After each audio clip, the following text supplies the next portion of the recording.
کیا یہ نون لیگ کا آخری چانس ہے؟ نون لیگ اور پیپلز پارٹی کے درمیان مخلوط حکومت بنانے کا معاہدہ طے پا گیا۔ معاہدے کی نکات کی تمام تفصیلات ابھی تک تو سامنے نہیں آئی، لیکن یہ فیصلہ ضرور ہو گیا ہے کہ آصف علی زرداری صدر ہوں گے، میاں شہباز شریف وزیر اعظم۔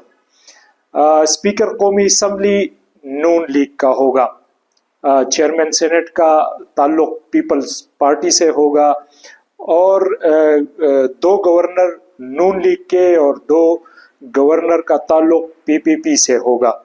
اطلاعات ہیں کہ پیپلز پارٹی وفاقی کابینہ میں شامل نہیں ہوگی، لیکن نون لیگی حکومت کی قومی اسمبلی میں حمایت جاری رکھے گی، جس کا مقصد شہباز حکومت کی ناکامیوں کی صورت میں تمام ملبہ نون لیگ پر ڈالنا ہے۔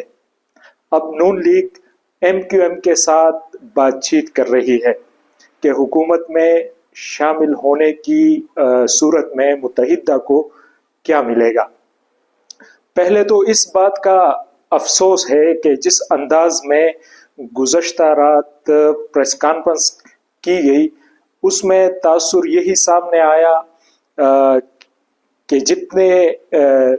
جتنے دن دونوں سیاسی جماعتیں حکومت سازی کے لیے بات چیت کرتی رہی، اس کا فوکس آپس میں اعلیٰ حکومتی عہدوں کی بندرباٹ ہی رہا۔ کتنا اچھا ہوتا اگر دونوں سیاسی جماعتیں یہ بتاتی کہ پاکستان کو موجودہ جو معاشی بحران ہے اس سے نکلنے اور بہتر انداز میں حکمرانی دینے کے لیے وہ کیا کچھ ایسا کریں گے جو ماضی سے مختلف ہو، اور جس کی بنا پر ملک اور عوام کو درپیش مشکلات کا خاتمہ ہو۔ بہرحال یہ فیصلہ ہو گیا کہ نون لیگ کا وزیر اعظم بنے گا۔ پنجاب میں بھی نون لیگ کی طرف سے مریم نواز وزیر اعلیٰ بنیں گی۔ انتہائی متنازعہ الیکشن کے بعد جس انداز میں جو سیاسی جماعتیں حکومتیں بنانے جا رہی ہیں، ان میں سب سے زیادہ سیاسی خطرات نون لیگ کے لیے ہے۔ فیصل واوڈا کا کہنا ہے کہ حکومت میں نون لیگ کا یہ آخری چانس ہے۔ میری ذاتی رائے میں یہ نون لیگ کا بہت بڑا اور بہت مشکل امتحان ہے، جس میں ناکامی کی صورت میں واقعی نون لیگ کا یہ آخری ہی چانس ہو سکتا ہے۔ پہلے تو وزیر اعظم کے لیے شہباز شریف اور پنجاب کی وزارت اعلیٰ کے لیے مریم نواز کے نام کا اعلان نون لیگ کے لیے اس تنقید کی وجہ بنا، جس کے مطابق وزارت عظمیٰ اور وزارت اعلیٰ کے لیے شریف فیملی سے باہر کسی کو قابل نہیں سمجھا جاتا۔ پہلے ایک بھائی وزیر اعظم اور دوسرا بھائی وزیر اعلیٰ بنتا رہا۔ نواز شریف کی نااہلی کی بنا پر شہباز شریف وزیر اعظم بنے اور اپنے بیٹے حمزہ شہباز کو وزیر اعلیٰ پنجاب بنوا دیا۔ اب پھر چچا وزیر اعظم اور بھتیجی وزیر اعلیٰ بننے جا رہے ہیں، اور یہ وہ چیز ہے جس کو عوام میں انتہائی ناپسندیدگی سے دیکھا جاتا ہے۔ نون لیگ کے اندر بھی اس کے خلاف بات کی جاتی ہے، لیکن کسی کی جرت نہیں کہ وہ شریف فیملی کے سامنے یہ بات کرے۔ بہرحال اب نون لیگ کے شہباز شریف وزیر اعظم اور مریم نواز وزیر اعلیٰ پنجاب بننے جا رہی ہے۔ ان کے سامنے پہاڑ جیسے مسائل ہیں۔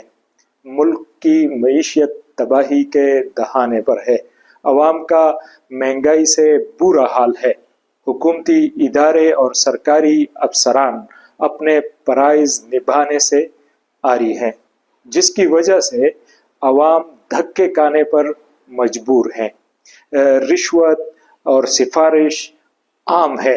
خراب طرز حکمرانی کی وجہ سے حکومتی ادارے کھربوں کا نقصان سالانہ کرتے ہیں، ٹیکس کوئی دیتا نہیں، قرضے ہیں کہ خطرناک حد تک بڑھ چکے ہیں۔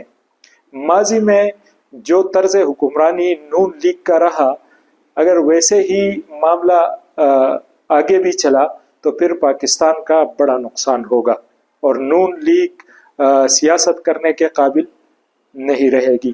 اب ایسا نہیں ہو سکتا کہ بڑے فیصلے نہ کیے جائیں، عوام کو سنگ دل سرکاری اداروں اور افسران کے رحم و کرم پر چھوڑ دیا جائے۔ افسر شاہی کو سیاسی بنیادوں پر ہی چلایا جائے۔ بہترین طرز حکمرانی اور مشکل معاشی فیصلے ہی پاکستان کو مشکلات سے بچا سکتے ہیں۔ جہاں تک طرز حکمرانی کا تعلق ہے تو نون لیگ کو یہ سوچنا چاہیے کہ ان کی بار بار حکومتوں کے باوجود کسی بھی سرکاری محکمے کی کارکردگی کیوں بہتر نہیں ہوئی۔ صرف سڑکیں، موٹر ویز، میٹروز بنانے سے نہیں بلکہ عوام کو بہترین سروس ڈیلیوری اور سرکاری محکموں سے اپنا کام بغیر سفارش اور رشوت کے کروانے کے نام اس کو گڈ گورننس کہتے ہیں اور اسی کا نام ہے، جو ماضی میں نون لیگ سمیت کسی سیاسی جماعت کی ترجیح نہیں رہی۔ اللہ پاکستان کا بہتر کرے۔